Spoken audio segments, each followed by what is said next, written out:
And in 2016, I was a graduate student at Portland State studying political science. I was an editor at the student paper there, a very progressive paper, and I was assigned to cover the election night demonstrations. Well, the elections night protests turned to riots, 3 days of violent rioting in Portland, and it was the first time that I saw groups dressed in black with their faces covered. This was 4 years before COVID. Some of them were waving the black flag of anarchism, some the red flag of Marxism. And within seconds, they would ravage one street to another, to another, to another.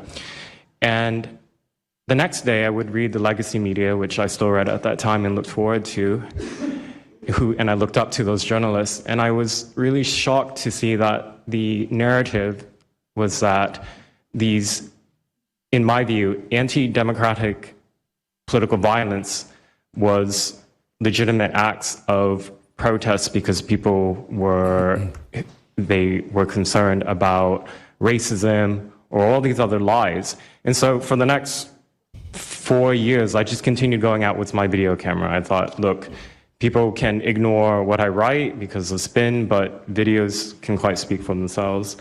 And in 2019, it led to me nearly losing my life. I was covering another Antifa protest turned riot.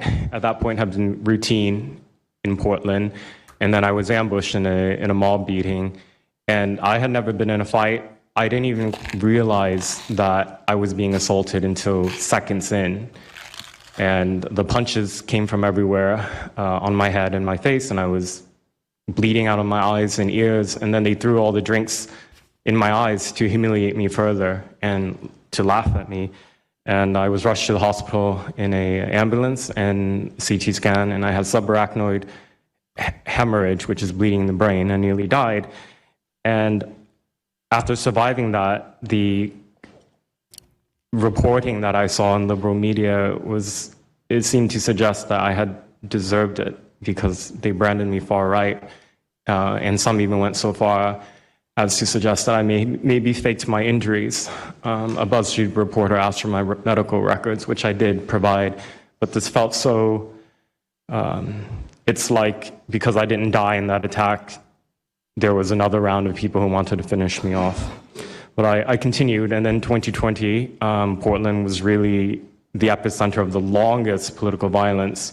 Those months of riots, I was on the ground, undercover, and there was an assassination there. There was a supporter of Donald Trump named Aaron Danielson who was shot dead by a self-described Antifa member who then fled out of state and died in a shootout with U.S. Marshals. In 2021, I returned undercover, naively thinking that enough time had passed, and was chased through the streets of downtown and beaten, nearly choked out. The person who was trying to choke me out held me so tightly that I had the blood, the vessels in my eyes burst after that, and I was hospitalized. So thank you so much for acknowledging Antifa and for directing your administration to treat them as domestic terrorists.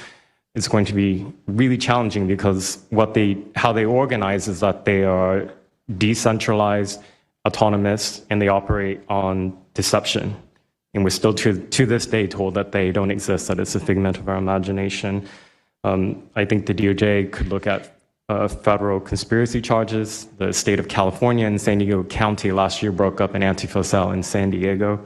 And I think maybe perhaps the State Department should designate Antifa, its international arm, as a foreign terrorist organization, FTO. So thank you so much for this invitation, Mr. President. Thank you very much, Andy. Great. That's a rough time you had, huh? So the chokeout was almost the end, you felt? Yeah, that was my only near-death experience in my life, and I'm quite shaken when I think about it now. It really feels unbelievable to me that on the streets of America that this type of violence against citizens could become so routine and accepted and cheered on by people. Although, in the immediate aftermath of Mr. Kirk's assassination, we saw again that type of depravity play out on quite large swaths of the left.